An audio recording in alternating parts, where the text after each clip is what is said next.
What's going on, everybody? John Eric Pauli here with my MMA News, and today's guest will be fighting Aysia Cortez at Combat Night Broward on September 3rd.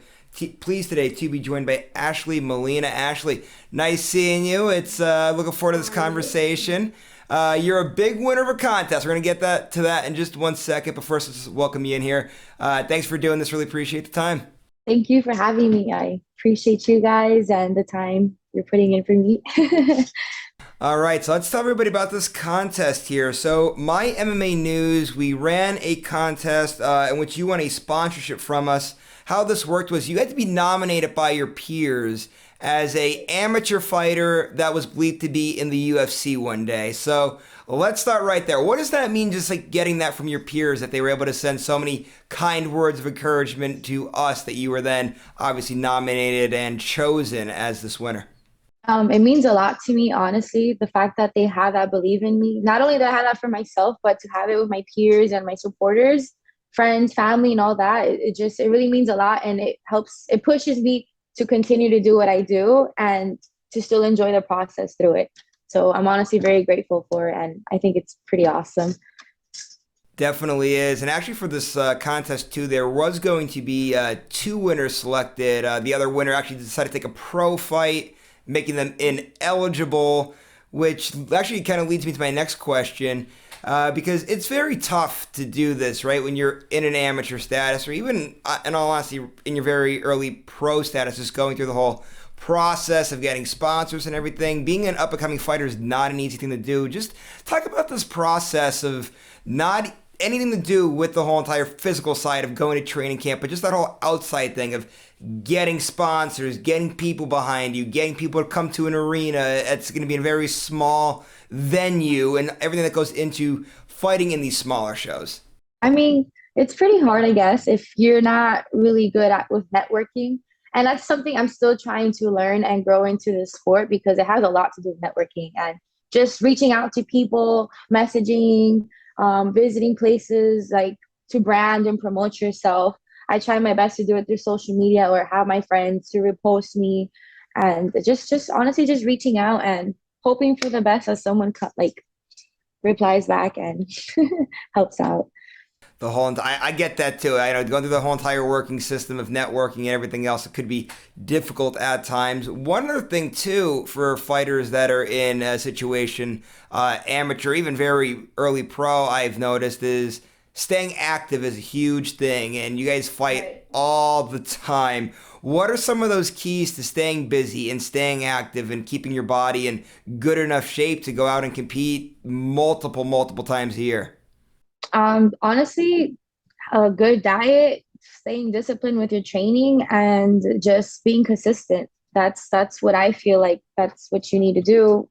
I train all year round if I'm in camp or not in camp. I take it serious as if I'm always I stay fight ready is what I like to say. It's always good to stay fight ready because you never know if there's a promotion that needs a last minute person or someone drops out and you're ready there to fill in. Unless you have something already lined up, then that's different. But I just like to, stay consistent and disciplined with my activities. And I feel like one should be good doing that. And I know you said that you stay ready all year long, whether you're in camp or not. Obviously, you are in camp right now for this upcoming fight on September 3rd. Just how's your training camp going? It's going really well so far, thankfully. I'm super excited. I'm honestly ready to apply everything that I've been learning with all my coaches and just put it into the cage. I feel like everything that I've learned so far is finally getting clicked into together, like a puzzle piece. Like they're all like finally fitting in. So I'm really excited to showcase that and to have some fun in there, most importantly. All right, so let's talk about your gym a little bit, just how they've kind of helped you to grow and evolve, and give a shout out to the team down there. Well, Fireball, first and foremost, that's my head coach. I love him, appreciate him. He's taught me a lot and evolved my game so much. So I'm very thankful for that. And the team with Fireball, as well as Daniel Perez, he's my jiu-jitsu coach, and the team from there. Amazing, amazing. He's trained under Damian Maya, so that's pretty awesome. And Elvin Espinoza, that's my wrestling coach too. He's phenomenal with the wrestling and judo, and as well as the team from Bushido. That's where I get my Muay Thai as well. Now you are down in Miami, Florida. So have you ever taken a visit? I know it's obviously not, wouldn't be a permanent stay, but down to American Top Team or Sanford, just because of how big the gym is and the facility and everything else like that, or no? No, I haven't visited those gyms. I haven't. And honestly, I mean, it would be cool, but I feel like those big name gyms is very hard for them to focus on like the amateur fighters per se, you know? Because they're like, I feel like they're more focused on their big fighters. But no, I haven't visited any of those teams. Funny enough, my opponent actually trains out of American Top Team from in Coconut Creek.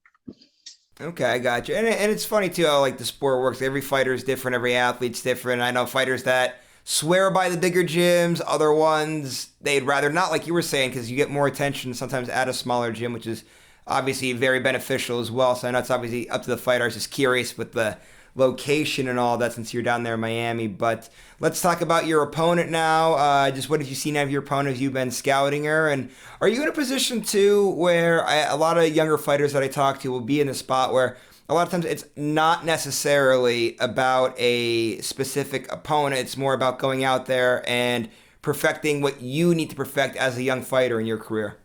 Well, from what I've seen, she's a wrestler, and how I feel like people are viewing this fight as a striker versus wrestler. And I honestly, like, that's cool. People think I'm just a striker, but I don't, I want my game to evolve. So for me, it's more of like, I don't care who's put in front of me. It's more of how can I evolve my game and grow my IQ bigger over time. Does that make sense? Grow my bigger. No, for my IQ to grow more over time. So it's just more how I can evolve with each opponent and how I can grow as a fighter through each fight. So it's funny. I was interviewing a UFC fighter the other day, and it was funny, right? So he started off 2-5 in his career, then goes off, wins 10 in a row. So I'm asking him about, kind of that earlier part of his career, and what he was saying was, at the time, amateur fights wasn't really a thing, and a lot of those lessons that he had to learn the hard way, he should have learned in his amateur career as opposed to being a pro. So, can you kind of like relate to first off to that for a little bit, and then what is exactly the process kind of going forward? Do you want to do a little bit more amateur fights to get that experience like he was talking about, as opposed to just jumping right in there, going pro, and then having to learn the hard way? No, for sure. I want to get as much experience as I can in amateurs because at the end of the day, the record, it doesn't matter. It's just amateurs. Because once you go pro, it's 0-0. That's when it matters. That's when you're not really able to make those mistakes. You can make those mistakes in training, but not during your fights because it's on your record. But in amateurs, I want to like evolve as much as I can before making that big jump. I know some people, like at least in Florida, I think you need at least 5 amateur fights in order to go pro. But I already have, I think 6, yeah, for my MMA amateur fights. And I want to continue to stack as much as I can just for the experience. Like, I don't want to make those mistakes in pros. I want to make them in amateurs. I don't care if I win or lose. All I care about at the end of the day from each fight, win or lose, if I evolved and everything that I've learned so far in my camps, I was able to apply them in the fight. So for me personally, I want to get all the experience that I can and just stack the bodies up. And now let's talk long term. I know obviously you said right now what your short term thing is, as long as the amateur lines go, but eventually you are going to turn pro at some juncture in your career there. Do you have a time frame of when you would like that to be, or is it pretty much just dialed in on just taking care of the amateur stuff first? I've had some talks with my coaches, and I don't know. I don't want to say maybe next year, but again, you never know. I feel like I want all of us to be on the same page. And obviously, it's up to me at the end of the day, but I would like to be on the same page with my coaches. I want them to feel like as if I'm ready or not, because I don't know, just to have that support and their knowledge, it means more to me than just, just what I want to make the decision for myself. But I for sure would like to go pro soon, but as of now, I worry more of like just gaining that experience and evolving my game. Like I want to show throughout my fights, I'm not just a striker, I'm a mixed martial artist. Like I want to be well-rounded for everything. So hopefully over time I gain that experience. And then once I think I'm ready, then we'll jump into the boat, the big boat. All right, so now we've talked future, or we talked present, future. Now let's go very far future. Obviously, you're very young in your career right now. When you look at the very long term picture, where do you see yourself in the sport?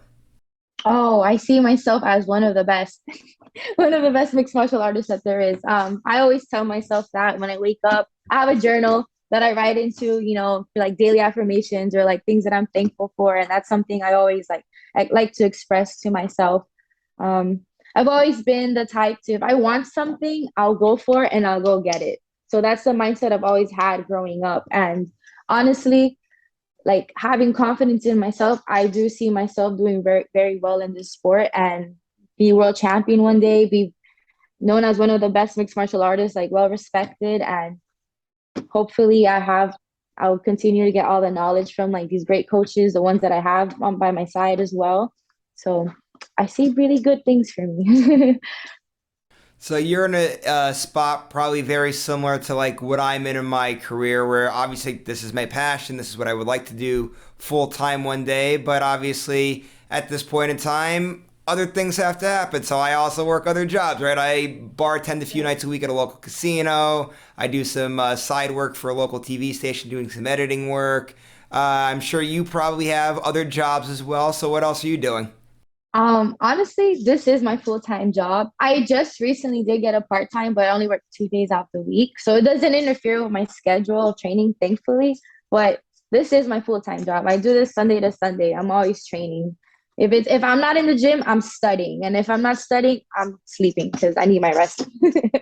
But this is like my full-time job, and I'm very happy with it.